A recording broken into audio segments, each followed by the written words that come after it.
Hello students. English shorthand 120 words per minute. Ready for dictation.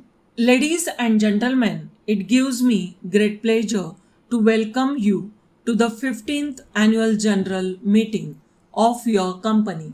The director's report and the audited statement of accounts for the year under review have been with you for some time now, and with your permission, I shall take them as read.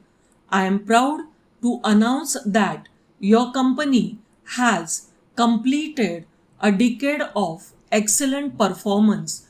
During this period, your company has achieved tremendous progress and is now occupying an eminent position among the best in the industry today.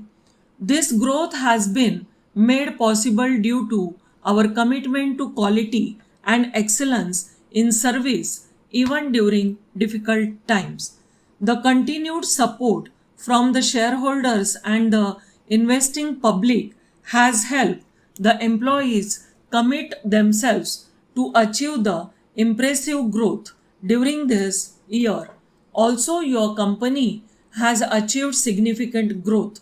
The net profit of your company has also increased when compared to last year. The fixed deposit mobilization campaign of your company was a total success, and the deposits revealed an all-time record of rupees 500 lakhs. In appreciation of the excellent results, the board of directors have recommended a dividend of 30% of all equity shares. The Reserve Bank of India had introduced certain regularity measures on the operation of non-banking finance companies last year. This is very welcome measure, and I am glad to report that we have fully complied with these regulators. The non-banking finance companies play a key role in the country's economic activity by helping in mobilizing deposits from the public. The organized sector of non-banking financial companies conform to the discipline and transparency expected by the Reserve Bank of India.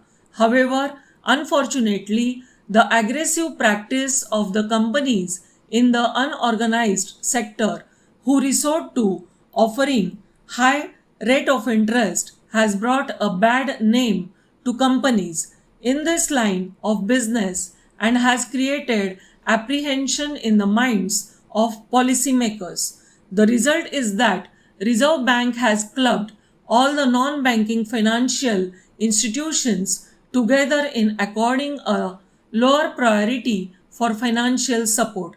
Instead of trying to restrict credit to the companies in organized sector, the Reserve Bank should formulate a policy to cover companies in unorganized sector also, so that they follow the regulation relating to deposit mobilization and transparency in reporting. The Reserve Bank of India has announced certain policies which give freedom to the banking sectors to fix interest rates on long-term deposits. We have made a request to the Reserve Bank to extend similar facility to the non-banking companies also, which are engaged in asset financing. The momentum of the economic growth achieved in the immediate past is likely to continue. The country's economy witnessed impressive growth rate over the previous year.